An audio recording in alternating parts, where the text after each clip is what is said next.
Nah, jadi arus itu tersimpan ya di baterai. Nah, arus itu tersimpan di baterai sini. Nah,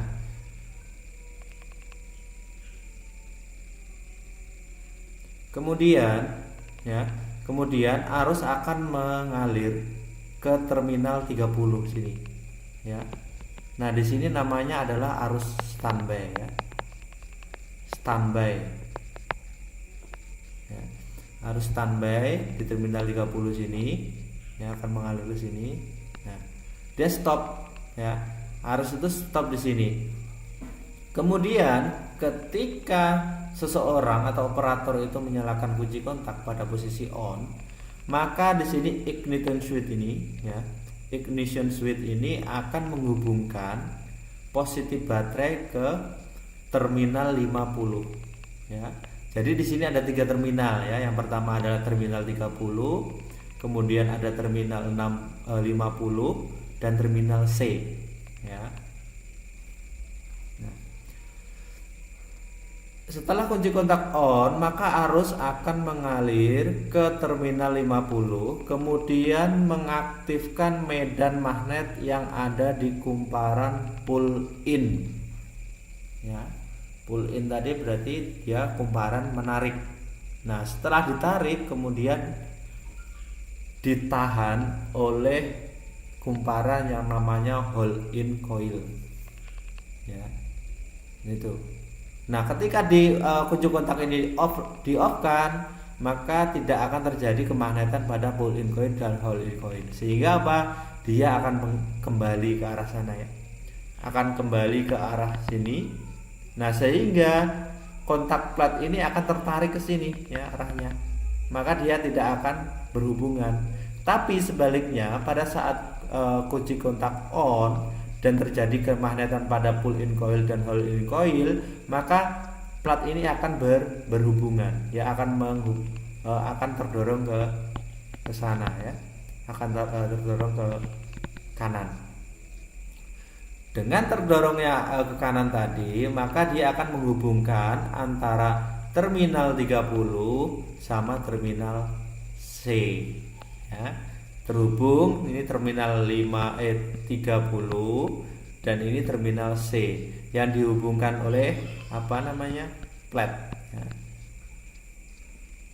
Yang dihubungkan dengan kontak plat, sehingga arus dari terminal atau arus standby dari terminal 30 tadi akan mengalir ke sini. Nah, akan menghasilkan medan magnet pada kumparan stator namanya ya.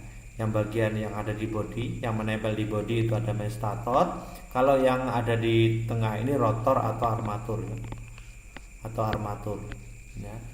Jadi di sini sama-sama ada kumparannya juga, yang sini juga kumparan. Nah, kumparan itu selama dia dialiri listrik maka akan menghasilkan medan magnet ya. Nah, kemudian dari terminal C tadi arus akan mengalir ke karbon brush ya. Di sini ada namanya komponen tadi ya. Karbon brush ya ini ya. Sini satu di bawahnya. Namanya adalah karbon brush ya. Namanya adalah karbon brush. Nah, sehingga dia ya melalui akumulator, ini namanya akumulator yang kayak sirip-sirip, ini adalah akumulator tadi, akan mengaktifkan medan magnet ya yang ada di armatur, sehingga setelah terjadi medan magnet, maka magnet itu kan sifatnya adalah tarik menarik atau dorong mendorong ya, sehingga apabila dia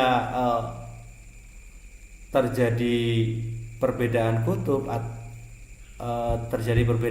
maka dia akan tarik menarik. Sebaliknya ada, kalau misalkan kutub utara sama kutub selatan, ini adalah tarik menarik ya. Kalau sesama kutub misalkan utara dengan utara, maka ini adalah tolak ya, tolak menolak. Nah, yang terjadi di sini adalah bentuknya adalah tolak menolak ya, tolak menolak, sehingga kutub utara dan kutub selatan itu selalu bertemu, sehingga apa yang diatur oleh akomutator tadi, sehingga antara armatur sama rotor ini tolak menolak, sehingga bingung dia, sehingga akan berputar terus ya, berputar. Nah, sehingga apabila terjadi kerusakan pada armatur ya, misalkan armaturnya lecet atau tidak bisa salah satu saja dari akumulator ini rusak, maka dia tidak atau terjeda untuk menghasilkan kutub magnet yang tolak menolak, sehingga apa? Sehingga motor starter tidak berputar, gitu ya.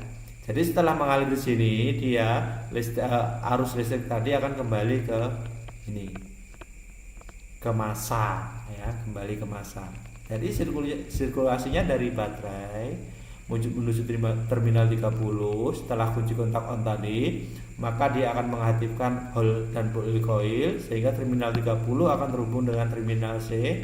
Nah, arus dari baterai tadi akan mengalir ke terminal C melalui kontak plate ya. Kontak plate ini terhubung karena ada ini dorongan dari pull-in coil dan Hall-in coil. Nah, Hall-in coil dan pull-in coil itu akan aktif ketika kunci kontak di on kan ya, sehingga dia akan mengalir ke stator, kemudian stator dia masuk ke carbon brush.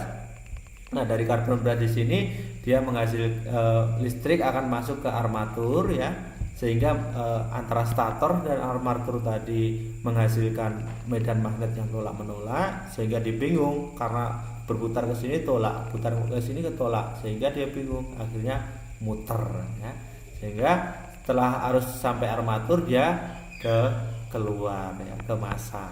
Kenapa kok ke arahnya ke massa? Karena massa memiliki tegangan yang lebih rendah atau arus yang lebih rendah. Kenapa kok seperti itu? Karena sifat arus itu mengalir dari tegangan tinggi, dari arus yang tinggi ke arus yang rendah, atau dari tegangan tinggi ke tegangan yang rendah. Nah, itu sudah jadi hukum alam bahwa arus itu mengalir dari tegangan tinggi ke tegangan yang rendah ya. Mungkin demikian dulu penjelasan itu ya, singkat ya, mudah-mudahan dapat dipahami.